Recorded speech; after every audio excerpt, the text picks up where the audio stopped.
अरे मीनल, तेरी टैक्सी आ गई बेटा, जल्दी कर वरना ट्रेन छूट जाएगी। मैं क्या करूं पापा? मम्मी को देखो ना, इन्हें एक हफ्ते से पता था कि मुझे आज जाना है, फिर भी अभी तक इनकी पैकिंग खत्म नहीं हुई। वाह, एक तो तू खुद से कुछ काम नहीं करती, ऊपर से मैं तेरी मदद कर रही हूँ पैकिंग करने में, तो तुझे उसमें भी दिक्कत है। वो अपने मम्मी पापा की इकलौती बेटी थी और नौकरी करने के लिए मुंबई जा रही थी। आंखों में आंसू लेकर गिरीश और गीता उसे बाय करते हैं और मीनल कुछ घंटों बाद मुंबई में अपने नए घर में पहुंच जाती है। लेकिन वो देखती है कि उसके अपार्टमेंट की लिफ्ट चल ही नहीं रही थी। उफ, ये लिफ्ट क्यों नहीं चल रही है भैया? अरे मैडम जी, ये लिफ्ट तो महीने के 30 दिन में से 20 दिन खराब ही रहती है। आप ऐसा करो, सीढ़ियों से चली जाओ। क्या? इतना सारा सामान लेकर मैं ऊपर कैसे जाऊंगी? अरे आप अभी अपना जरूरी सामान ले जाओ मेम साहब, फिर मैं बाद में बाकी सामान पहुंचा दूंगा। अच्छा, हाँ ये भी ठीक ही रहेगा वैसे। ठीक है भैया। मीनल अपने रूम के बाहर जाकर खड़ी हो जाती है और फिर अपने फ्लैटमेट को कॉल लगाने लगती है। अरे, मैं इस लड़की को परसों से कॉल लगा रही हूँ, ना ये मेरा फोन उठा रही है और ना ही मैसेज देख रही है। कहीं ऐसा तो नहीं कि इसे मेरे साथ नहीं रहना? मीनल ये सब सोच ही रही थी कि अचानक से दरवाजा अपने आप खुल जाता है। मीनल बिना कुछ सोचे समझे अंदर चली जाती है। मीनल महसूस करती है कि कमरे में बहुत ठंडक थी। बड़ी अजीब बात है, इस लड़की ने इतने ठंडे मौसम में एसी क्यों चला रखा है? ओह, कितना ठंडा लग रहा है। रोशनी, रोशनी, कहाँ हो तुम? मीनल रोशनी को आवाज लगाती है और चारों तरफ ढूंढती भी है, लेकिन उसे रोशनी कहीं नजर नहीं आती है। यहाँ तक कि रोशनी का कमरा भी खुला हुआ था। कितनी लापरवाह लड़की है, मैं इसके साथ कैसे रहूंगी? एक तो घर बिना लॉक किए चली गई, ऊपर से एसी भी चलाकर छोड़ गई। हद है। मीनल सबसे पहले जाकर एसी का स्विच बंद करती है और फिर अपने काम में लग जाती है। उसे अपना सब सामान सेट करने में रात हो जाती है। हाँ माँ, पूछो मत, आज तो बहुत थक गई। हमें लगा था कि रोशनी तेरी मदद करेगी सब काम करने में, इसीलिए तो तुझे शेयरिंग पर घर दिलवाया था, लेकिन वो तो खुद ही लापता है। अब क्या कहूँ माँ, छोड़ो उसे। मीनल अपनी माँ से फोन पर बात कर रही थी कि तभी अचानक से दरवाजे की घंटी बजती है। मैंने पिज्जा मंगाया था माँ, मैं बाद में बात करती हूँ। मीनल जल्दी से फोन रखकर दरवाजे की तरफ जाती है, लेकिन तभी अचानक से उसे ऐसा लगता है जैसे रोशनी के कमरे में कोई बैठा हो। वो रुक जाती है और कमरे की तरफ देखती है।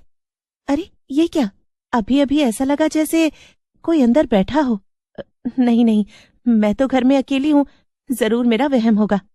मीनल अंदर जाकर देखती है तो वहां कोई भी नहीं था, लेकिन कमरे में कुछ अजीब जरूर था। ठंड फिर से बढ़ गई थी। अरे, इस कमरे में ठंड इतनी क्यों है? तभी मीनल का ध्यान एसी की तरफ जाता है। वो फिर से ऑन था। अरे ये क्या? मैंने एसी ऑफ तो किया था, फिर ये। तभी डोरबेल दोबारा बजती है। ओफो, पिज्जा के बारे में तो भूल ही गई। आई, अभी आई, बस 2 मिनट। एसी ऑफ करके मीनल दरवाजा खोलने चली जाती है। बाहर पिज्जा डिलीवरी वाला खड़ा था। लाइए भैया पिज्जा। क्या लाऊं मैडम? पिज्जा तो वो मैडम ले गई ना, आप पैसे दीजिए। ये सुनकर मीनल चौंक जाती है। क्या? पिज्जा ले गई? कौन? मैं घर पर अकेली हूँ भाई साहब, ये क्या मजाक कर रहे हो? अरे मैडम, क्यों गरीब के पेट पर लात मार रही हो? अभी वो मैडम पिज्जा लेकर अंदर गई, अब आप जल्दी से पैसे दे दो ना। मीनल को कुछ समझ नहीं आ रहा था। वो तो दरवाजा खोलने अभी आई थी, तो पिज्जा लेकर घर के अंदर कौन गया? दरवाजा तो बंद था। मीनल डरते हुए पलटकर देखती है, मगर घर के अंदर कोई आहट नहीं थी। भैया आप यहीं रुकिए, मैं अंदर देखकर आती हूँ। मीनल डरते हुए अंदर आती है। घर में काफी ठंडक थी। मीनल रसोई में जाकर देखती है। हाँ, ये डिब्बा यहाँ कैसे? मैंने तो ये लिया ही नहीं। आखिर ये सब हो क्या रहा है? मुझे कुछ ठीक नहीं लग रहा। मीनल अपना सिर पकड़कर याद करने की कोशिश करने लगती है। पिछले कुछ दिनों से मैं चीजें भूलने लगी हूँ। कहीं ऐसा तो नहीं कि मैंने ही ये बॉक्स लाकर रखा हो? हे भगवान, ये क्या हो रहा है? तभी बाहर से वो डिलीवरी वाला आवाज लगाता है। हाँ हाँ भैया, अभी आई। मीनल पर्स से पैसे निकालकर डिलीवरी वाले को दे देती है और अंदर आ जाती है, मगर अभी भी उसे अजीब सी बेचैनी हो रही थी। भला ऐसा कैसे हो सकता है? पिज्जा अंदर लेकर कौन आया? कहीं अभी भी घर में कोई है तो नहीं? क्या करूं क्या करूं? हाँ, एक बार पूरे घर की अच्छे से तलाशी ले लेती हूँ और धीमे धीमे बाकी कमरों की तरफ बढ़ती है। पहले रोशनी का कमरा देखती हूँ, फिर उसमें ताला लगा दूंगी, फिर अपने कमरे में चेक करूंगी। हाँ, ये ठीक रहेगा। मीनल रोशनी के कमरे में जाती है। सब कुछ वैसा ही था, वहां कोई भी नहीं था। बाहर निकलकर मीनल उस कमरे में ताला लगा देती है और फिर अपने कमरे में भी चेक करने लगती है, मगर वहां भी कोई नहीं था। ये क्या, कहीं भी कोई नहीं है? भला ऐसा कैसे हो सकता है? फिर वो पिज्जा और वो नहीं नहीं, मैं ज्यादा सोच रही हूँ। मुझे खाकर सो जाना चाहिए, कल से जॉब पर भी जाना है। मीनल पिज्जा खाकर अपने कमरे में लेट जाती है। उसे बहुत तेज नींद आ रही थी, मगर तभी उसे एक ख्याल आता है। मैंने सब जगह देख लिया था, मगर मेरी अलमारी में तो देखा ही नहीं। ये बहुत बड़ी है, अगर कोई इसके अंदर हुआ तो? मीनल की धड़कनें बढ़ गई थी और वो अपनी अलमारी की तरफ ही देखे जा रही थी कि तभी अचानक से अलमारी के अंदर से कुछ आवाजें आने लगती हैं, जैसे कोई अंदर से अलमारी को खरोच रहा हो। ये क्या हो रहा है? यानी कोई सचमुच वहां? हाँ।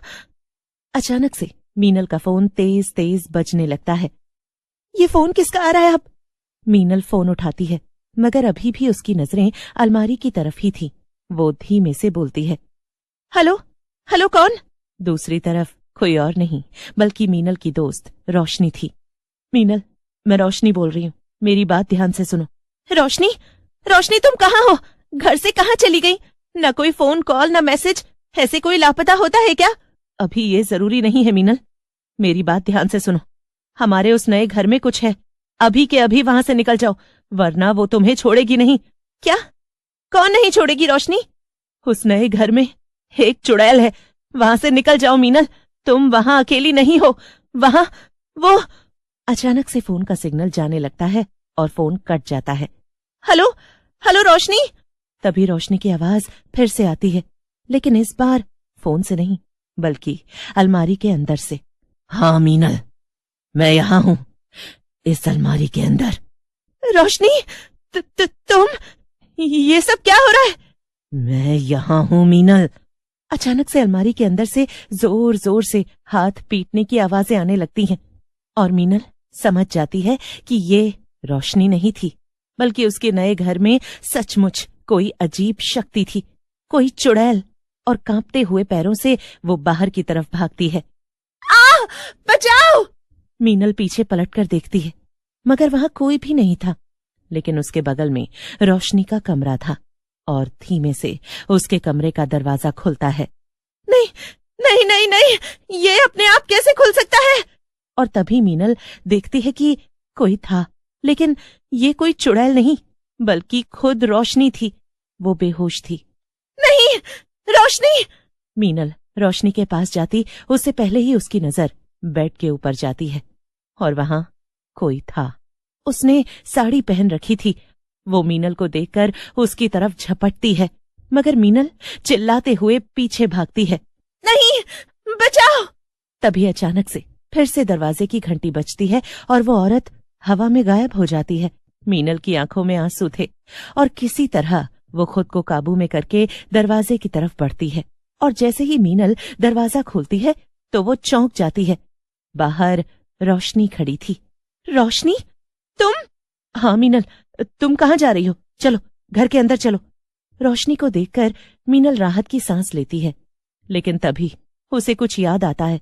बेड के नीचे रोशनी की बॉडी, और वो समझ जाती है कि उसके सामने जो खड़ी थी वो उसकी दोस्त रोशनी नहीं बल्कि कोई और थी। फिर उसके शरीर में जितनी भी जान थी सब लगाकर घर से बाहर भाग जाती है। मीनल को भी नहीं पता था कि वो कहाँ जा रही थी, मगर अब उसे बस अपने इस नए घर से दूर जाना था। अगले दिन पता चलता है कि बेड के नीचे जो लाश थी वो असली थी। रोशनी मर चुकी थी और मरने के बाद भी रोशनी ने फोन करके मीनल को घर से जाने की चेतावनी दी थी। वो वापस अपने शहर आ जाती है, लेकिन उस औरत की शक्ल उसे हमेशा याद रहती है, और अपने नए घर में हुआ वो हादसा भी।